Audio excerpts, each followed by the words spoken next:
하겠습니다. 하나님 말씀은 호세아 4장 6절에서 10절까지 말씀, 호세아 4장 6절에서 10절까지 말씀, 우리 한 말씀, 제가 말씀을 봉독하도록 하겠습니다.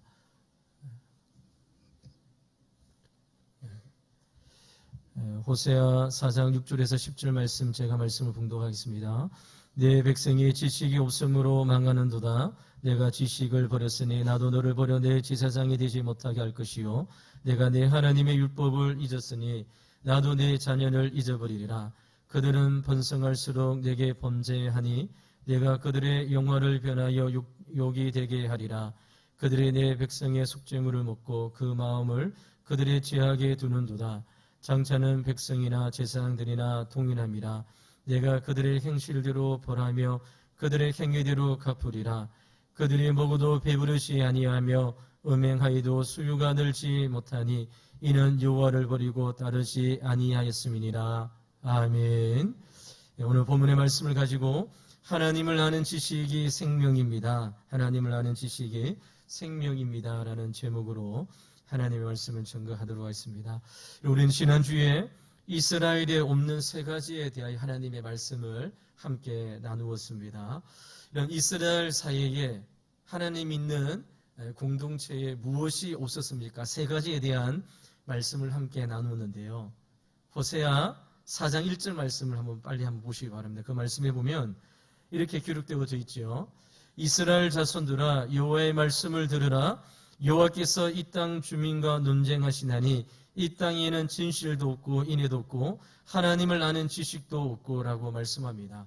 이런 이스라엘 백성들에게 무엇이 없습니까? 세 가지가 없는데 하나는 진실이 없다고 했습니다. 그리고 하나는 인애가 없고 또 하나는 하나님을 아는 지식이 없다고 이야기한 것이죠.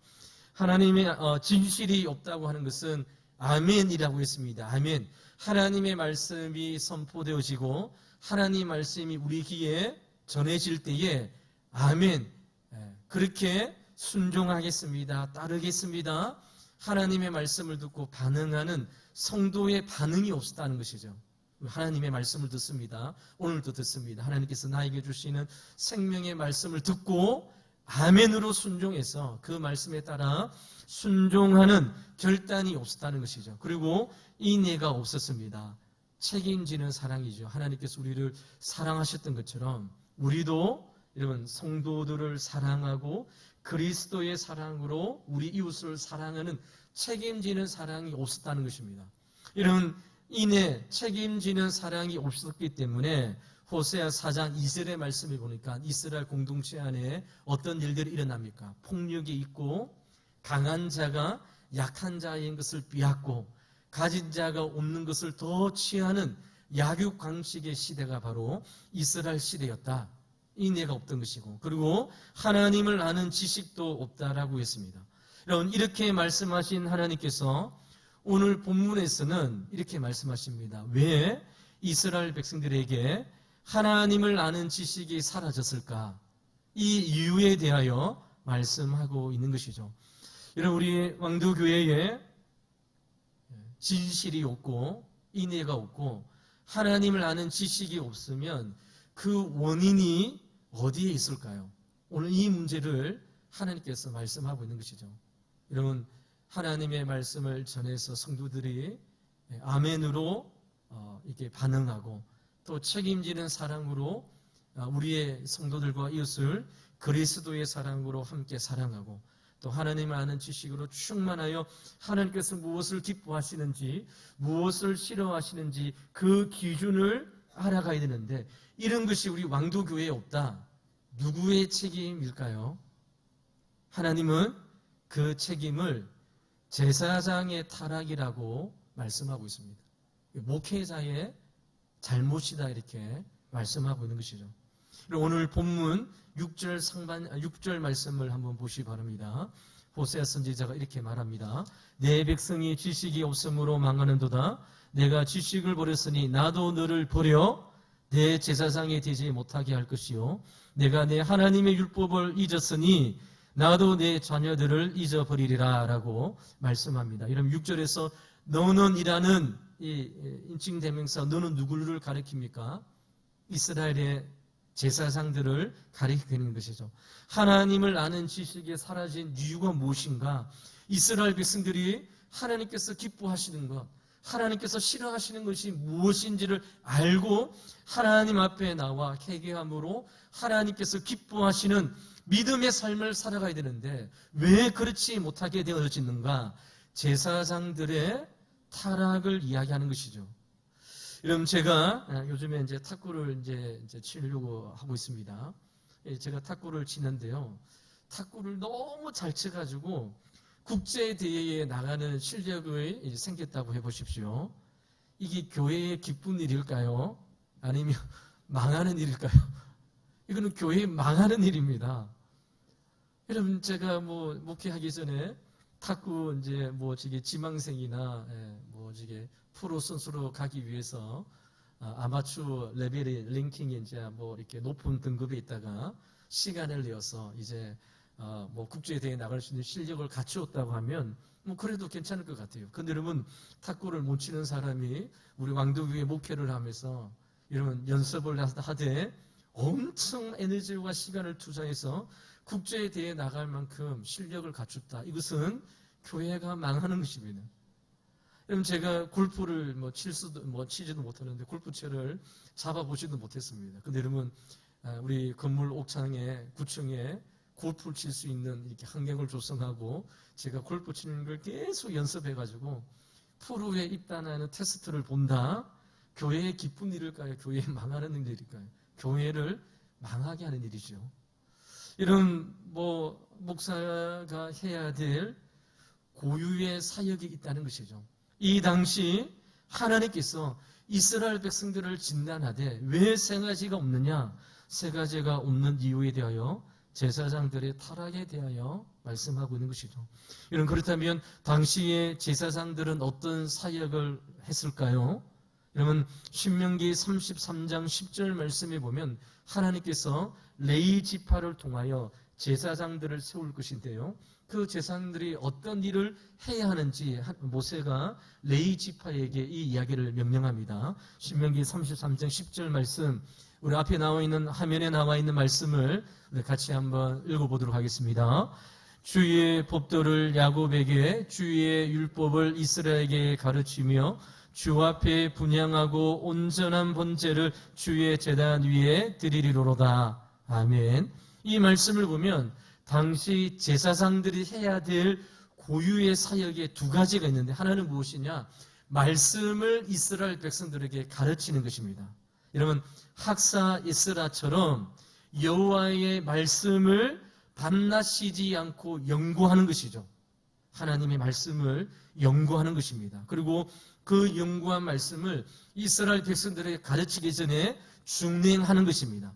말씀을 연구하고 이스라엘 백성들에게 가르치기 전에 자기가 먼저 하나님의 말씀에 따라 순종하고 준행하는 것입니다. 내가 말씀을 전하는 사역자가 성도들에게 이렇게 살아야 됩니다라고 전거하기 전에 먼저 말씀에 따라 순종하고, 그래서 그 순종한 말씀을 통하여 이스라엘 백성들에게 가르치고 전하면서 이스라엘 백성들의 결단하고 하나님께서 기뻐하시는 일이 무엇인지를 알고 회개하고 주님 앞에 돌아오는 일들을 제사장들이 해야 되는 것이죠.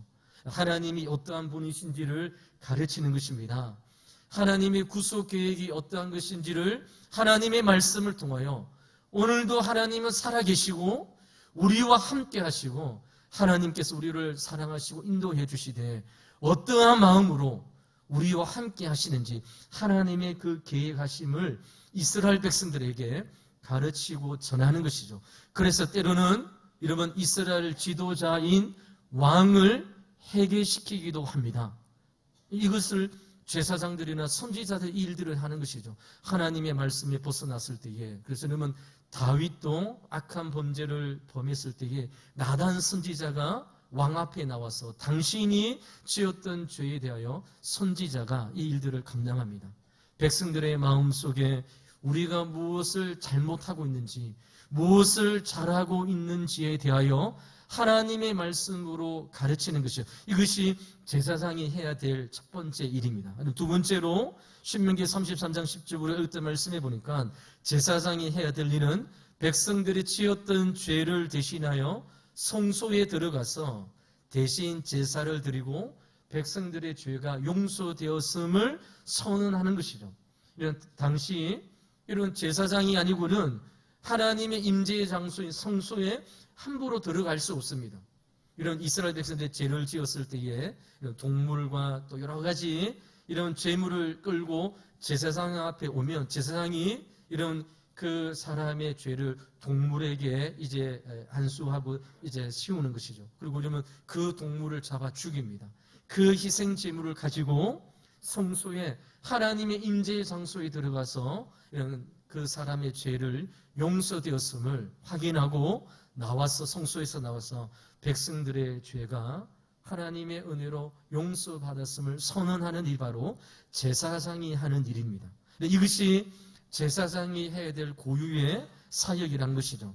이스라엘에 진실이 없고 헤세드, 인애가 없고 하나님을 아는 지식이 없는 것에 대하여 하나님께서 그 원인이 어디 있는가? 하나님의 말씀을 전가하는 제사장의 이 원인이 있음을 우리에게 말씀하고 있는 것이죠.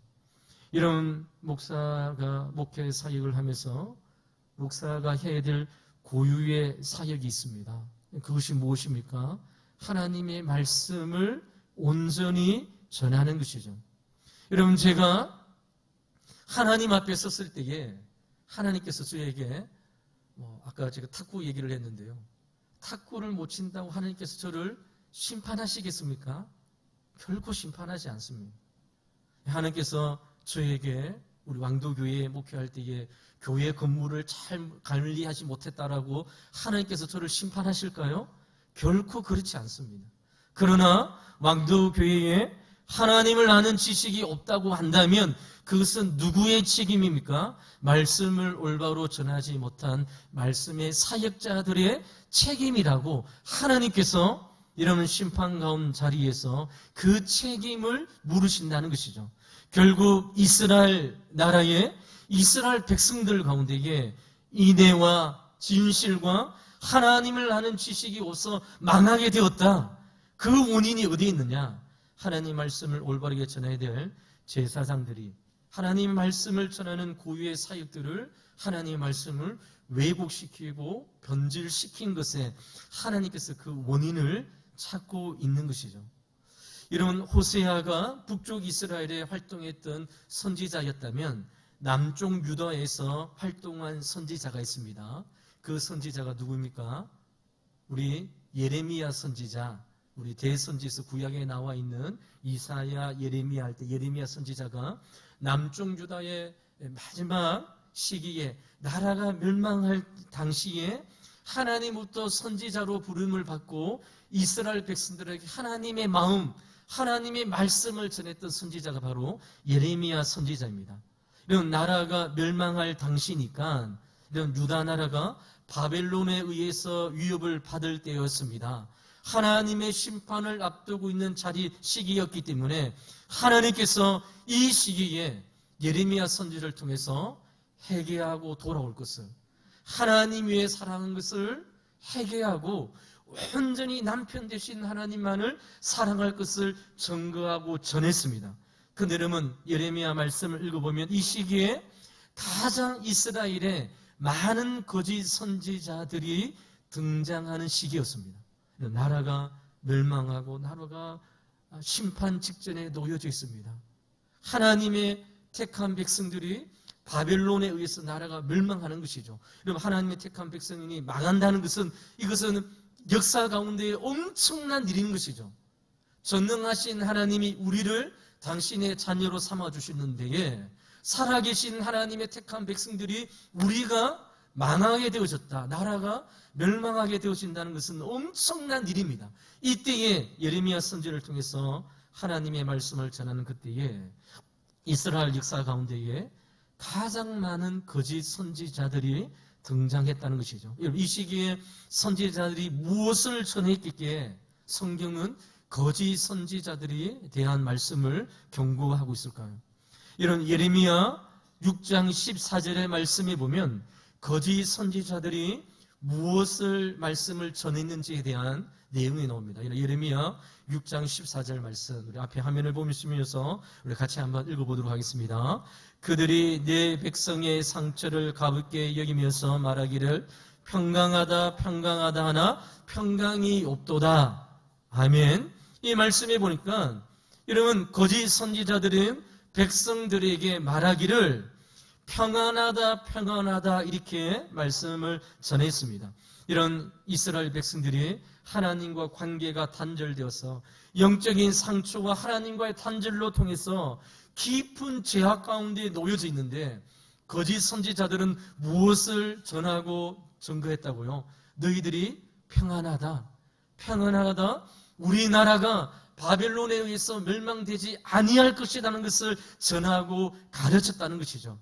하나님께서는 이스라엘 백성들의 죄에 대하여 심판을 예고하셨지만 거짓 선지자들은 회개 대신에 평안하다, 지금 신앙생활 그대로 하면 하나님께서 만족하신다, 이거보다 더 좋은 시대가 상황이 어디 있느냐, 이렇게 거짓 선지자들이 이스라엘 백성들이 회개하고 하나님 앞에 돌아오는 길을, 말씀을 전하는 사역자들이 그 길을 막아버렸다는 것이죠.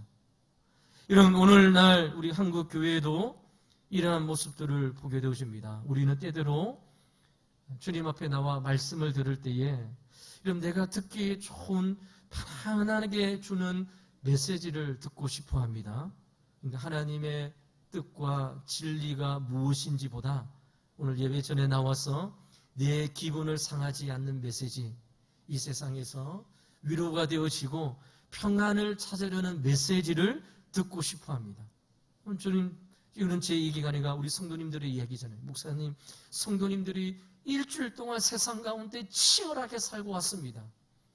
이 1시간 예배의 메시지는 좀 우리를 부담 안 되고 좀 편안하게 우리 신경을 안 거슬리고 듣기 좋은 메시지, 이런 것을 듣고 싶어하는 시대에 우리가 살고 있는 것이죠. 그래서 여러분, 우리가 말씀을 통하 교회를 통해서 당신은 하나님의 축복의 자녀입니다, 모든 일이 잘 될 것입니다, 당신은 이 세상에서 성공할 것입니다, 이런 축복의 메시지를 듣고 싶습니다. 물론 하나님은 축복의 하나님이지만 중요한 것은 무엇입니까? 그 축복이 진정한 회개와 변화를 통해서 하나님과 올바른 관계가 회복되지 않는 상황 가운데 주어지는 축복의 말씀은 결코 하나님께서 기뻐하시는 메시지가, 말씀이 아니라는 것이죠. 우리가 회개하고 하나님과 바른 관계를 잡을 때에 우리에게 주어지는 모든 축복의 말씀은 생명의 말씀이 되어지고 하나님께서 원하시는 믿음의 삶을 살아갈 수 있는 능력이 되어지는 것이죠. 그래서 사랑하는 성도 여러분, 평안하다 평안하다, 좋다 좋다, 이런 메시지보다 우리가 들어야 될 생명의 말씀, 말씀의 강단에 선 설교자들이 전해야 될 생명의 말씀이 무엇입니까? 평안하지 않다는 것이죠. 하나님께서 기뻐하시는 삶으로 회개하고 돌아오는 것입니다. 지금 성도들이 살아가는 삶의 모습은 하나님께서 기뻐하시는 모습이 아님을 하나님의 말씀을 통하여 우리의 마음 가운데에 주님보다 세상을 더 사랑하고 예수 그리스도보다 이 세상을 더 사랑했던 우리의 마음과 욕심을 회개하고 하나님께서 기뻐하시는 생명의 길로 올 것을 하나님의 말씀을 전하는 자들을 통해서 증거되어 됨을 성경 우리에게 말씀하고 있는 것이죠. 이런 예레미야 시대에 거짓 선지자들이 외쳤던 평안하다 평안하다, 잘 되어질 것입니다, 하나님 믿고 신앙생활을 들으면 하나님께서 복 주실 것입니다, 이 말 속에 숨어있는 가장 위험한 요소가 무엇입니까? 그것은 회개를 거부하고 죄를 가볍게 여긴다는 것입니다. 거짓 선지자들이 전한 평안은 하나님의 뜻을 따르지 않으면서도 얻게 되어지는 거짓된 평안입니다. 이런 죄와 불순종의 결과로 오는 평안이기 때문에 그 평안에는 영원하지 않고, 그래서 여러분 궁극적으로 사람들로 향하여 하나님과 점점점 멀어지게 하는 그러한 메시지를, 말씀을 전하게 되어지는 것이죠. 하나님은 예레미야 선지자를 통해서 그들에게, 이스라엘 백성들에게 나라가 멸망하기 직전에 놓여있는 풍정정화의 삶 가운데에 하나님께서 예레미야 선지자들에게 너희들에게 평안이 없다, 회개하고 하나님 앞에 돌아올 것을 선언하게 하셨던 것이죠. 하나님은 우리에게 회개와 순종을 요구하십니다. 진정한 평안은 우리의 죄 문제를 해결하고 하나님께 순종하는 삶을 살 때 주어지는 은혜와 평안을 주님께서 우리에게 약속하고 말씀하고 있는 것이죠. 그러므로 사랑하는 성도 여러분, 우리 왕족의 모든 사역자들을 위해서 기도할 때 이런 기도 제목을 부탁합니다. 성도들이 듣고 싶은 설교가 아니라 하나님이 말씀하시는 온전한 생명의 말씀을 통하여 우리 왕족에 살아가는 성도님들이 하나님을 아는 지식으로 충만하고 아멘으로, 진실로, 인내로 하나님께서 기뻐하시는 믿음의 삶을 살 것을 전하는 사역자도록 우리 사랑하는 우리 왕족교회 성도님들이 우리의 말씀을 전하는 모든 사역자를 위해서 기도하고 간구해야 됨을 성경은 우리에게 말씀하고 있는 것이죠. 사랑하는 성도는, 하나님의 말씀은 단순히 도덕적인 교훈이 아닙니다. 좋은 이 세상의 아이디어가 아닌 것이죠. 진리이자 생명입니다. 이 하나님의 말씀을 통하여 우리의 삶이 변화되어지고 하나님께서 기뻐하시는 능력의 삶을 살아갈 수 있는 힘이 오늘 선포되어지는 하나님의 말씀을 통하여 우리에게 주어짐을 말씀하고 있는 것이죠. 세상을 길로 향하는 자들에게 그것이 하나님께서 기뻐하시는 길이 아님을 알게 하여 주고, 그리고 거기에서 돌아와 주님을 향한 믿음의 삶을 살아가는 성도의 삶으로 변화되기 위하여 하나님의 말씀을 온전히 전하는 능력으로 세워지기를 기도하며 간구하는 것이죠. 사랑하는 성도 여러분, 우리 구역장 모임 시간에 이 시대에 여러분 말씀을 전하는 자의 권위가 사라진 시대라고 제가 예를 한번 든 적이 있습니다. 그럼 목사님의 말씀에 전하는 권위가 사라진 시대입니다. 아마 우리 청년들과 젊은 우리 성도님들은 더 이것을 뼈저리게 이렇게 생각할 것인데요. 이런 교회의 권위가 사라졌습니다. 근데 여러분 제가 우리 구역장님 모임할 때 권위와 권위주의를 구별해야 된다고 이야기했습니다. 제가 그러면서 우리 할렐루야 성가대 우리 주찬용 집사님 예를 들었는데요. 그럼 우리 주찬용 집사님이 우리 할렐루야 성가대 이제 연습하고 이렇게 지도합니다. 지휘자입니다.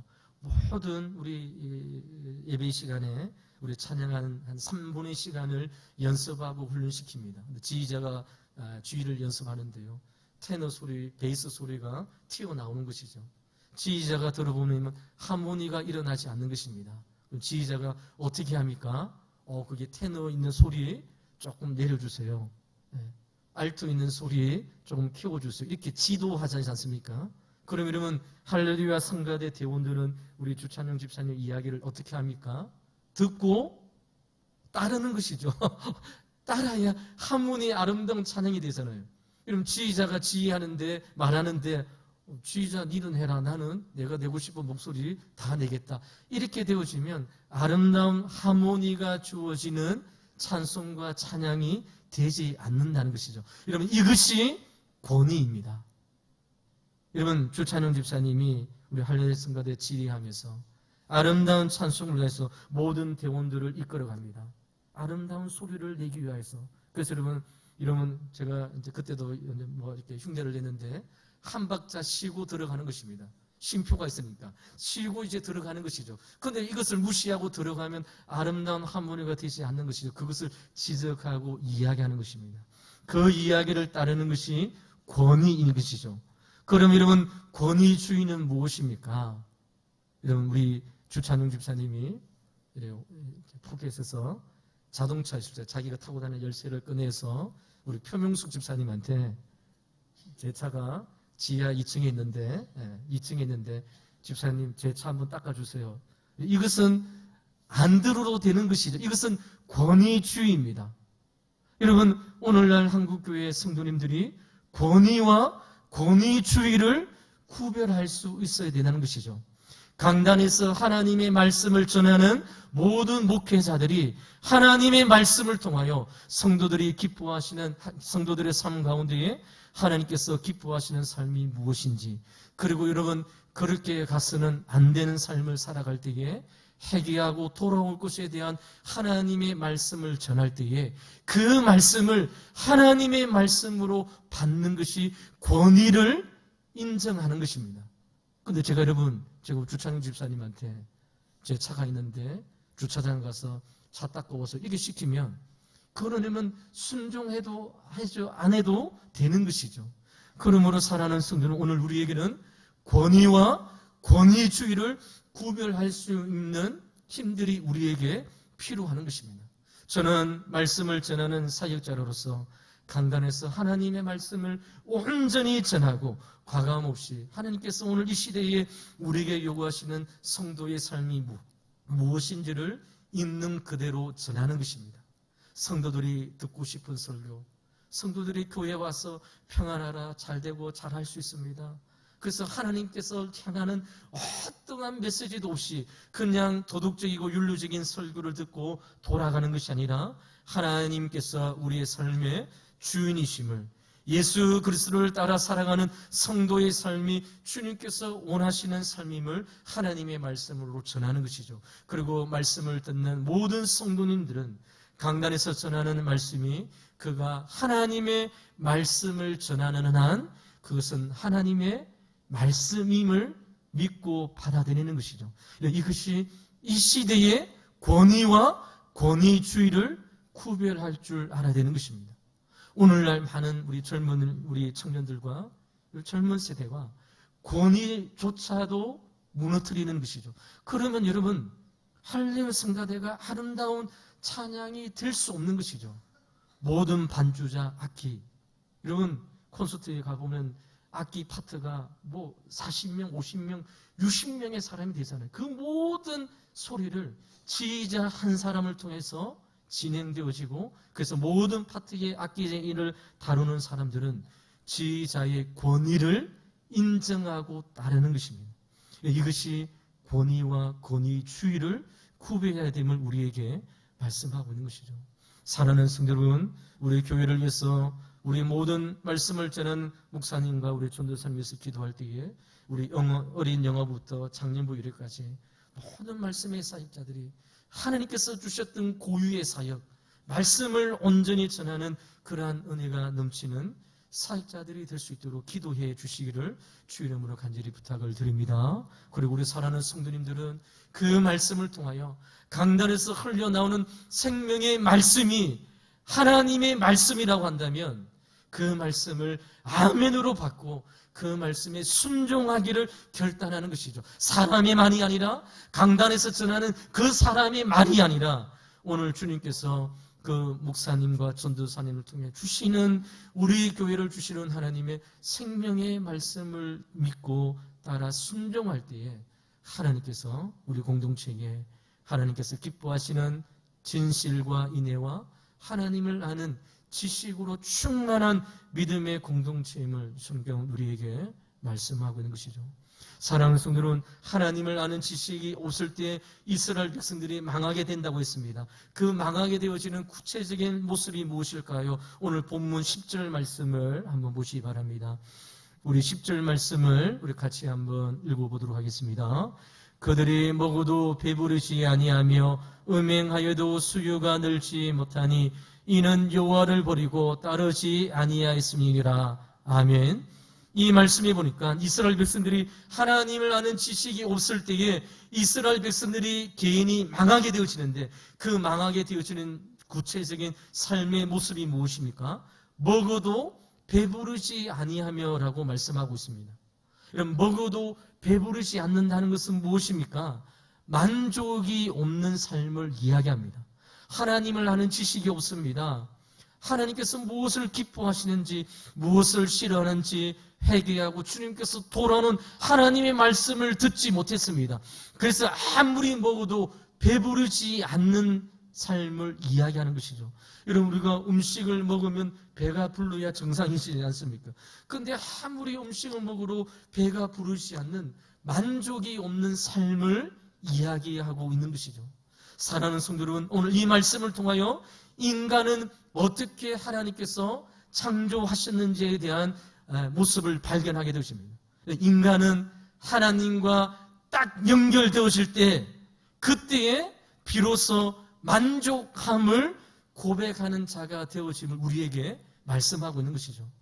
예수 그리스도와 연합되어질 때에 인생의 삶에 참된 행복과 만족함이 있음을 우리에게 말씀하고 있습니다. 사도 바울처럼 사도 바울이 무엇이라고 고백합니까? 나는 풍부에 처할 줄도 안다. 나는 궁핍에 처할 줄도 안다. 이 모든 일에 자족하는 비결을 배웠다. 예수 그리스도와 연합함으로 하나님과 연결되어져 있으므로 만족한 인생을 살아가는 자임을 성경은 우리에게 말씀하고 있는 것이죠. 사랑하는 성도 여러분, 우리의 인생의 만족함이 어디에 있습니까? 돈의 액수에 있습니까? 결코 그렇지 않습니다. 사람의 만족함은 하나님과 연결되어질 때에, 하나님을 향하여 예배드릴 때에, 예수 그리스도가 나의 인생의 주인으로 주님과 연결되어질 때에 그 사람의 입술에서 비로소 주님, 나는 만족합니다. 내 인생에서 진짜 만족을 발견했습니다. 이렇게 고백되어지더라. 성경 우리에게 말씀하고 있는 것이죠. 여러분, 제가 예전에 사역할 때에 여러분 어떤 그 성도님이 신방을 와달라고 가본 적이 있습니다. 그분이 50억을 가진 성도였습니다. 그래서 제가 물어보지도 않았는데 자랑으로 이렇게 이야기했습니다. 그래서 제가 예배를 드리다가 너무 좋겠습니다. 이렇게 이야기했습니다. 근데 그분이 저한테 이렇게 이야기하는 것이죠. 목사님, 딱 100억만 벌고 주님의 일을 하겠습니다. 이렇게 이야기했습니다. 제가 예배를 마치고 또 이제 식사 교제하는데 제 마음 가운데 이게 막 이런 말들이 막 이 사람의 삶에 무엇이 잘못되었습니까? 인생에 만족이 있을까요? 수백억을 가졌다고 왜 만족하지 못할까요? 여러분 수백억을 가지면 더 많이 가진 사람들이 보이기 시작하는 것이죠. 무엇이 문제입니까? 원래 사람은 태어날 때부터 하나님께서 우리를 창조할 때부터 하나님과 연결되어지고 예수 그리스도와 연합되어지지 아니하면 이 세상에 있는 무엇을 가지고 채워도 만족한 인생이 안 되어짐을 성경은 우리에게 말씀하고 있는 것이죠. 그래서 제가 그분에게 막 진짜 말로 하면 그분이 상처받을까 봐 말을 못했습니다. 집사님, 당신 삶의 우선순위가 잘못되었다. 100억 벌면 500억 벌면 100억 벌고 싶고 100억 벌면 200억 벌고 싶은 것이 인간의 마음인데 이런 만족함이 있을까요? 결코 그렇지 않다는 것이, 오늘 하나님을 아는 지식을 떠났던 이스라엘 백성들이 망하게 되어지는데요. 그 망하게 되어지는 구체적인 삶의 모습을 보시기 바랍니다. 우리 집안이 쫄딱 망하는 것이 아니라 먹어도 배부르지 아니하고, 여러분 하나님을 아는 지식이 부족하니까 우리 인생에 참된 만족을 경험하지 못하는 것이죠. 그러나 사도 바울처럼 내가 예수 그리스도와 연합하고 하나님의 크신 사랑을 깨닫고 난 다음 내 인생에 참된 만족을 배웠습니다. 나는 궁핍에 처할 줄도 압니다. 나는 풍부에 처할 줄도 압니다. 나는 예수 그리스도를 통하여 일체 자족하는 비결을 배웠습니다. 내 인생에 참된 만족은 하나님과 연결되어지는 것입니다. 예수 그리스도를 통하여 나의 인생에 참된 만족을 경험했습니다. 이것이 바로 성도가 걸어가야 될 삶의 모습임을 우리에게 말씀하고 있는 것이죠. 사랑하는 성도는, 사람들은 진짜 만족하지 못하잖아요. 제가 우리 왕조교회 이제 왔을 때에 설교할 때에 이제 설교 이렇게 종이 프린트를 가지고 출족해서 설교했습니다. 근데 제가 막 마음속에 저도 이 패드를 이렇게 하나 가지고 싶었습니다. 제 집사람한테 패드 하나 사도, 저도 막 이렇게 강단에서 설교할 때 아이패드 이렇게 들고 설교하고 싶고 그렇게 했는데요. 근데 이제 가시게 되었는데 만족함이 없어요. 이것도 이제 시간이 지나니까 옛것이죠. 또 새로운 모델이 오니까 그것도 가지고 싶고 그것도 이렇게 하고 싶고 이래요. 이것이 인간의 본성이에요. 저도 그래요. 더 좋은 거, 더 새로운 거, 만족이 없는 인생인데, 근데 주님께서 오늘 우리에게 예수 그리스도를 아는 지식을 통하여 주님과 함께 연결되어지고 예수님이 나의 인생에 참된 구주 있을 때에 사도 바울의 고백처럼 모든 것에 만족하는 인생으로 주님 앞에 설 것을 우리에게 말씀하고 있는 것이죠. 사랑하는 우리 왕대교회 성도 여러분, 내 삶에 진짜 만족을 주시는 주님을 위해 달려가는 인생이 되시기를 주 이름으로 간절히 축원을 드립니다. 세상의 것을 채워도 만족이 없습니다.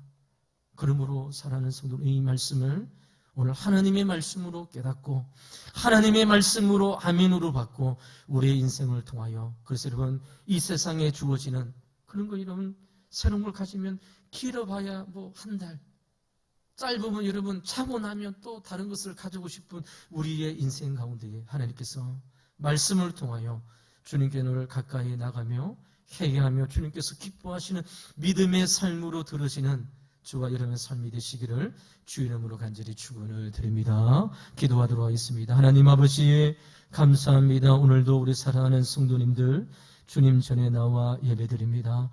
하나님의 말씀을 들었습니다.